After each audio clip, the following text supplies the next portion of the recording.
Hey, friends in social media land, whether it be YouTube, Facebook, or LinkedIn, West of again here. And Joe just told us before we got started, this is episode number 6 as we really gear up to the Voices for Leadership retreat that's coming up on April 14th and 15th in St. Petersburg, Florida.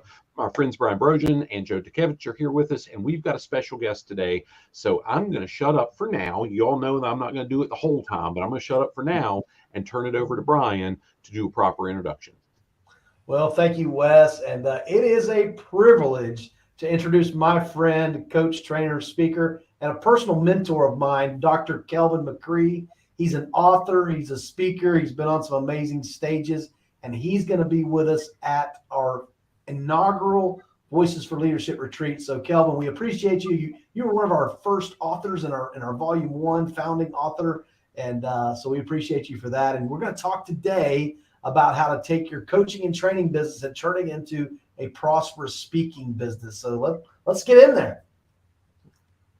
Yeah, thank you for having us, man. Pleasure meeting Wes and having Joe and being connected to Brian, my hero.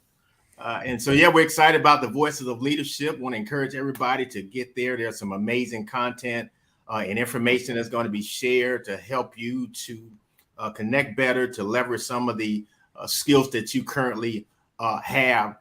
And so a little bit of background about how I started this course. I mentor, as Brian mentioned, I mentor people around the country or the coaches that we've worked with. We have worked with people in, Florida, Virginia, Michigan, DC, just all over, and really helping them to curate programming and set up systems and structures and strategies, helping them to understand the power of transformational coaching. I actually cut my teeth in coaching with Lifeformers Regent University. So that's how I started. But as I pivoted in 2016, I started having coaches say, listen, we want to learn how to do this. And so I went, as I developed my system and developed my processes and developed my framework, I started looking at, how could we really help others to really come along? And people were asking questions, how do we do this? And how do we do proposals? And, everything was kind of a la carte. And I was like, I think I probably better put this in a course. And so that's in what we ended up doing. And literally the Coaching Your Way to Keynote Speaking course is really geared toward coaches and consultants who are already in the business, but don't necessarily know how to parlay that information into a framework that works in the keynote speaking industry, right? So I came out of pastoring, so I was used to speaking every single week. I spoke every single week, 52 weeks out of the year for 16 years straight, right? So I've been on stages and I understood. I've been on really large stages in the faith-based community. But when I got into the speaking business, I realized that this business is completely opposite of what I had grown accustomed to. And so as I developed all of that, I realized that many people are going to need this information. One of our focuses on really is helping coaches to realize that you already have the information for a broader audience. You're already helping people on a regular basis. You've already put in the work and you already have proven results of your work. The problem is not that you don't have the information or that you haven't put in the work. The problem is we don't know how to go from what I call teaser to problem solution message. Teaser to problem solution message. So as coaches, we've solved problems, right? We have curated programs for businesses or for individuals. What we don't know how to do is turn that into a teaser where meeting planners who are limited in time will catch their eye, right? Or what I like to call a salt tablet, right? We don't know how to create that. And then second thing is we don't know how to structure the proposals. And there are 4 different types of proposals. We don't know how to structure those proposals in a way that the meeting planner will respond to. Right. And so a cold call proposal is very different than a speaker match proposal. That's very different than a follow-up proposal. right? And so what are these different proposals? And then the third thing that I found with coaches is that they have the programming, they put in the work, but then they don't have a clear target audience, right? They don't, and so they shoot for everyone. And as a result of shooting for everyone, they don't hit anyone. And so this program really is about helping coaches to really find out who is my target, know what the structures are for meeting planners, and know how to pitch or go from teaser to problem solution message, because you have to catch these meeting planners in the first couple of sentences. And if you don't, they're just going to move right along. And so that's really what the program is about. We walk people through what our company's looking for. How do you take and hone your specialized knowledge? Oftentimes what happens with coaches is we solve so many different problems, right? We deal with so many different types of things.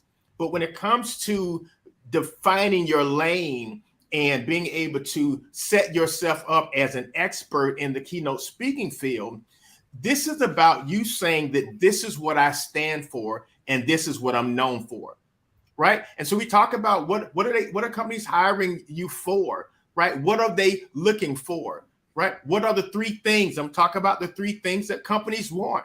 And then ultimately, how do you turn those coaching programs into Keynote? And so that's really what this is about. It's about really helping you to leverage what you already have, or what I like to say, what's already in your toolkit. Wow, Kelvin, you taught a 5-minute lesson right there just in answering that question about what we're going to do. And man, if I'm watching this and I'm realizing I'm going to get to hear from this guy, it's just amazing. You mentioned, and I want to back up and think about it, how we shoot for everything and we hit nothing. And I just think all of us have been guilty of that at one time or another. You want to deliver so many different services, so many different things. What I'm learning, and you've been coaching me on, is be the one thing they need at the moment. Yeah. And then after they get to know, like, and trust you, you can expand you have all these things in your toolbox, but one of them needs to be that point of the spear that gets you in, and refine that, as you said, and be known for it. I just heard so much in there. In our program, we actually help our coaches and consultants. We help them to develop. So this is literally a nuts and bolts, hands-on program that we have. That, again, we're providing this in the form of a keynote, so we can't talk about everything. But one of the things we talk about in the Coaching Your Way to Keynote speaking presentation is developing your CPOP. Right? Developing your CPOP, that lane. What is that thing you're known for? And CPOP simply stands for your customer point of pain, right? Your customer point of pain. And so we help you take your teaser line and communicate your customer point of pain, right? So at Laser Focus, our customer point of pain, we come alongside human resource professionals who have a change-resistant workforce and who are mentally and emotionally having a difficulty navigating change. Right? I just shared with you who we work with. I share with you what my CPOP is, right? And I tell you what the issue that they're having is. And so in this program, in this presentation, we're going to show people exactly how do you turn that teaser and communicate that CPOP. And we've all seen it, right? We've saw people in chamber meetings or Rotary meetings, and you ask someone to get up and tell us about your business. Tell us who you are. And what do? They say, we do this and we offer this, you're right. They go over 5 or 6 different things. And at the end of it, you say, I really don't know what you do, right? You have just a few seconds to communicate the value-added proposition that you have, that you offer, and the customer point of pain that you focus on. That's your lane. That's what you're known for. And so with this program and presentation is about helping people to do just that. Kelvin, the one thing I know about you, and the reason I invited you to be one of the keynote speakers for this event, is what you're talking about is not theory. You are a practicing speaker on some amazing stages. You've shared with me some of those stages and who you've shared the stage with. It's amazing to me. And I'm just, right now, I'm just a coach. I mean, I'm out there doing facilitations and workshops. And I see what you're doing. I say, you know what? I could turn what I'm doing into that. And I know you're going to help us with that. So I mean, I'm going to be in the audience with this. I'm definitely going to be listening and taking notes. But the same thing with Brian Covey, our other speaker, is he has done it. He's out there posting social videos and memes and getting out there and making his name well known, creating a brand, which is what we all need to be doing if we're a coach, trainer, and speaker. So again, for those that are watching this, it's not theory with Kelvin. I mean, I'm talking about some amazing stages, huge opportunities that he's created through this process. I mean, it's not just, oh yeah, he showed up and somebody gave him a place to speak on a stage. He earned it through these proposals, through this conveying his message in the right way. And that's what he's going to help us get defined for ourselves at this conference. Absolutely. And I want to reiterate, coaches and consultants already are solving problems. They already are doing the work. They already have the programs. We just want to help you to tailor those and target a specific audience and place it in a format and a framework that will get meeting planners' attention, because that's really what it's about. If you know, when I came out, I thought I was so great. I had been speaking for 52 weeks a year for 16 years, and I thought I was so hot. And what most people do is they sit back and they wait for the phone to ring. And that's not how you succeed in this business. There is a set process and system. And so we've developed this over the years. It is how we get booked out 6 months, 8 months, 1 year in advance. It's how we get on big stages with Buddy the Cake Boss and Damon John from Shark Tank. We've done that by utilizing the system that we're going to be sharing with our audience. That's so great. I know Wes he said he couldn't be quiet, so I know he's chomping at the bit. So I'm going to let him ask some questions. There's a couple questions, Kelvin, I want to ask you when we're not on live. One of the credentials I hold is in that HR community. So when you said something there, I'm going to do it, but I'm not going to do it live because I've got a very pointed opinion on that. So what I'll ask you is, what spaces have you seen? What all spaces have you touched? I mean, Joe, Brian, myself, and based on what I've learned about you, I think we share a space. And there's, our friend John Maxwell told us one time, it's not about getting our piece of the pie. There's Baker in the back. He's making more pies. It's okay. But what other spaces outside of that leadership development, communication space have you been able to apply this in? So we are in virtually every industry. So I've been in construction. I've gone into the Pentagon. We are for our second year Society of Government Meeting Professionals. I was with IBIE. That was with Buddy the Cake Boss, that large convention. And so any place that has been affected by either internal or external changes. We work with colleges, universities. I have a keynote on Monday with an accounting firm out of Baltimore, Maryland. And so any place, and so it is not necessarily the industry, it is the pain point that we solve. And so where is the pain point? And so if it's change, mental and emotional agility, internal and external disruption, COVID-19, policy changing, staff changes, all of those still are part of a change management construct. So I'm not limited to an industry. What we do, how we adapt, is we do a needs assessment. A lot of people don't do that. In our course, we actually teach you, give you my needs assessment that we develop. So we use a needs assessment. And so while I may be dealing with mental and emotional agility and change management from a subject matter perspective, it is customized to that industry utilizing the needs assessment, right? And so that's how our approach is. So for us, it is not I only deal with construction or I only deal with healthcare. It's the focus is not the industry. The focus is on the pain point. And that's what has allowed us to go from industry to industry. I was with 365 COOs of major hospitals in the United States a few weeks ago. And then, a couple of weeks before that, I was with the International Baking Association. So it doesn't matter the industry. What matters is, and this is why we want to get this across in our course, is what is the problem that you solve? What is your CPOP? Yeah. So I guess what I was asking was not that. It was similar but different. It was what lanes has the course been targeted to? So we're the four of us all do something very similar to what you just explained. But what other folks coming into the retreat? Because not everybody coming in, not everybody, while the topic's been leadership, not everybody is necessarily in that same lane of actively. Okay, I understood it from a different perspective. So yeah, so anyone that's coming in that wants to not only just simply, because it's really not just about being on stage and being a keynote speaker, but anyone that wants to come in and understand the framework, the system, and the structure that is going to get meeting planners' attention, right? And so having them to develop these structures, like for instance, the three whats, that's really important to know what are the three whats that meeting planners are looking for.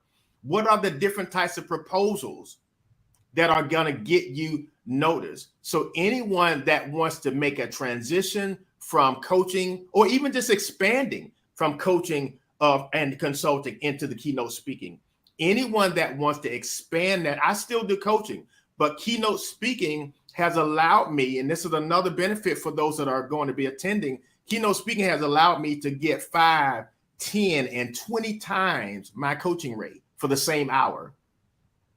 So if you want to get 5, 10, and 20 times your coaching rate for the same hour, then this is a retreat that you need to be a part of.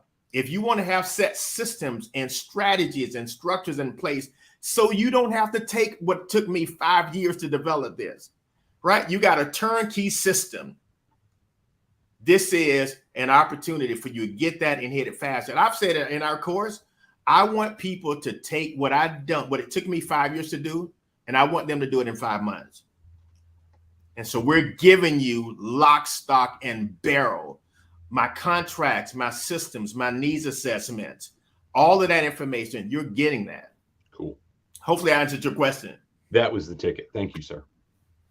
Yeah, what I hear, Kelvin, you're providing so much value. And even if you weren't a coach, trainer, or speaker, putting together a proposal and conveying a point and hitting those points that Kelvin talked about, if you're a business owner, you have to do that to reach your client. It's delivering a message, regardless if you're on stage or if it's through your business. This can apply across, take what you learn in this presentation and use it across any occupation or any business owner, but focused on these keynote speakers. That's great. Joe, I know you usually got a ton of questions. And let me stick a point in something you just mentioned, Brian. I recently had someone in our Coaching Your Way to Keynote Speaking course that just ended a couple of weeks ago. She was a school teacher who was wanting to pivot out of the school system, had been there 20 years, and wanted to move into either private, the marketplace, or even city government. She took this framework of understanding what her CPOP was, mastering her teaser line, right, and knowing what her whats were. She took that and used that in an interview and was able to communicate the value-added proposition for city government. She is now hired as the diversity director with no experience with the city of St. Petersburg. She took this exact same framework and used it in an interview. This applies. Everyone needs to be able to understand that this applies to any time you want to convey the uniqueness of who you are and the problem you solve. It even works in interviews. Absolutely. Yeah, that's what I was hearing as you were speaking, and Wes was kind of pointing us that direction. I was thinking, this can apply, keynote speaking is one of the greatest fears in America. So not everybody wants to do that, but you can still take this message and use it for other opportunities. Rotary meetings, chamber meetings, any place where you are having to communicate what it is that you do, the problem you solve, and the value that you add. You can use this information in any of those settings. That's just awesome. As I'm listening here, yeah, I'm sitting on my hands waiting for my turn. Well, when somebody says, "Oh, there's 3 whats," or there's 3 of this, or it's like gets me. Oh, I want to What lean are in they? more. I want to lean in more on that. I want to find out more. One of the things I'm thinking as I'm hearing this, Kelvin, is we as an audience, as the people in the audience, all want the silver bullet. They all want the give me the 5-second thing, and I'm off and running. And I've seen that in my own audiences, is that they all want the silver bullet, and what's lacking is the fundamentals, is the preparation. You just don't show up and say, "Here's my contract," right? Or here's what I'm going to talk on here. There's questioning, there's getting with that customer so what's the one preparation point that someone coming into this space saying, they're a coach or they're an author, like in the Voices for Leadership book, and they're moving out to Keynote, what's the one primary thing that they can get going right now? If they did nothing else, what could they do right now? I think the one thing is to ask yourself, and I like to put this in a framework that gets people to thinking more, having a greater focus. If you had 90 minutes, you say, I'm going to leave this earth in 90 minutes. What is the one message you would want to communicate? What is the people group you would most want to communicate that to? And then what do you most want them to take away? And whether you're a keynote speaker, or whether you're a coach, or whether you're a consultant or a father or whatever it is, community citizens, you can start right now by answering those questions. And it is those questions that allow you to focus on the significance that you can make. Yeah, I like that. Thanks for sharing. And we're going to go scribble down as soon as we get off there. Because it's always evolving, right? If you stay static, your message, yes, there's somebody needing to hear the message, but it's evolving because society evolves and the challenges evolve. We've got AI being splashed all over the wall. And I was playing around with it a little bit, and I was saying, geez, if this AI tool was around 20 years ago, wow, what a difference that would have been for prepping for a chapter or writing a blog or whatever, just to get going, because we so often would just put it up on the wall and we can't figure out where to start. But what do you see as the evolution in keynote speaking? You've been on the stage long enough, as you talked about. Where are we going with keynote speaking?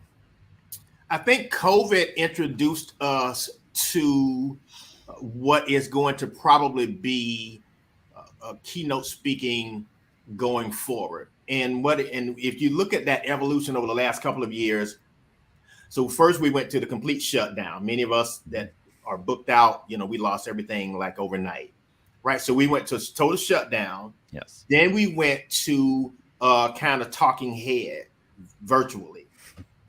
Okay. And so now we're moving, we've gone from talking head to now e-speakers and speaker mats and speaker hub are now saying you need to be a certified virtual speaker. So now they're looking at speed, presentation, internet speed, presentation. How do you communicate?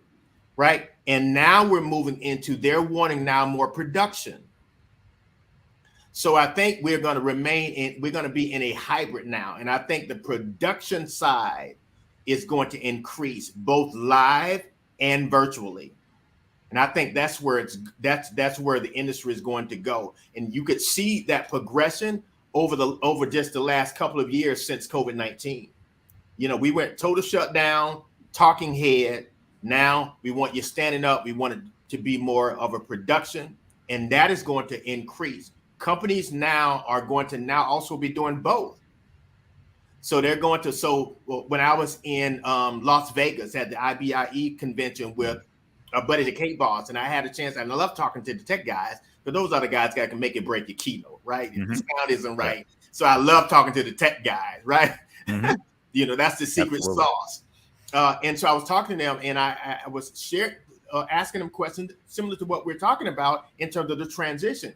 And they said that we're now quickly had to learn how to do conferences, not only live, which is what their business was before COVID, but now they have to learn how to manage it in an app. Mm-hmm. The engagement. And so that's where the industry is going. We're going to have this hybrid between live and virtual, but it's going to now have to be more of a production. You're going to have to now do a lot of interactions via your app. Before, we wanted to protect all of our information with our PowerPoints and those types of things. And I think you still need to think about the protection, but now they're asking you, can we put your PowerPoint in the actual app so people who are watching can see it on their phones or iPads or whatever. Right. So I think that's where the industry is going. And we've seen that in faith-based communities. Everything now is going to production. And so speakers that don't have studios or are still caught up in the talking head, they're going to be less in demand from a virtual perspective. They're going to be less in demand versus those who have studios and have the proper technology to really put off a production. Yeah, it is amazing. It is as you speak.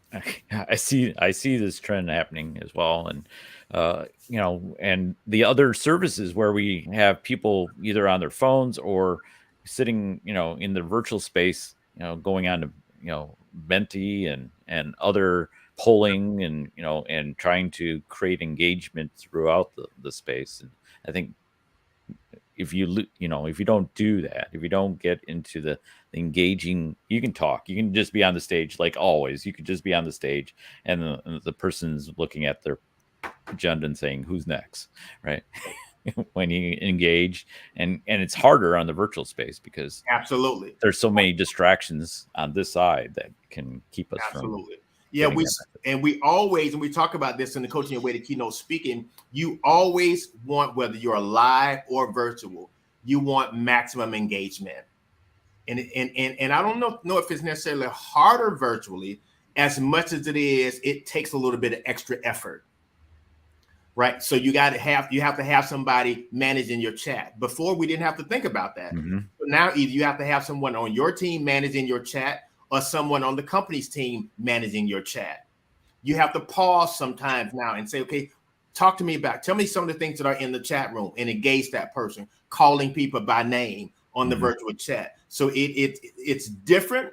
It requires a few extra steps, but it certainly is possible. We just have to think about what is that next dimension of engagement and virtual presentations. And that's where that is. So you are absolutely correct. Engagement. And you got to have that now. And as a matter of fact, even in live now, they're wanting speakers to engage audiences. Mm-hmm. And so some speakers are adding live surveys. I actually walk through the audience. I have a mic passed around and ask questions when I get to the change curve. Tell me, how does this feel? How does it feel to change your jobs or change staff or change your watch or whatever that change is, example that I'm using at the time. So meeting planners are now looking for that engagement even live.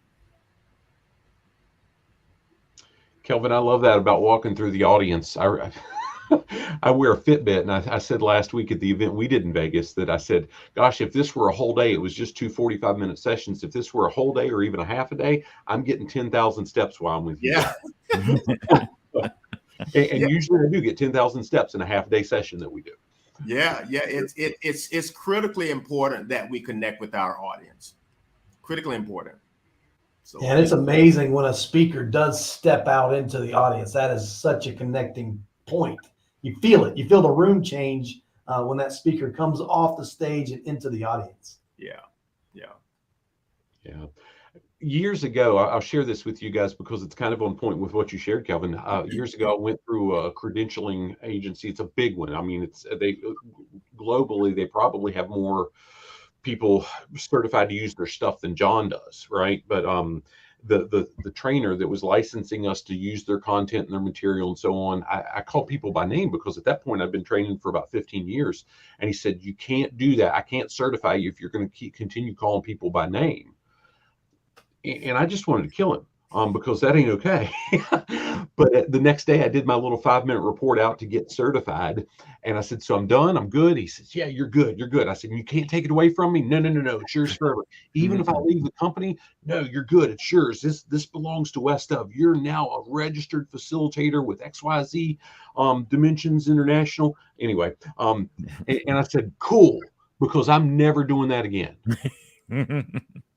And he wanted to fight me, but it was just funny because that engagement, gosh, in 1937, Napoleon Hill said, or not Napoleon Hill, Dale Carnegie said in How to Win Friends and Influence People, the most beautiful sound in anyone's language is the sound of their own name.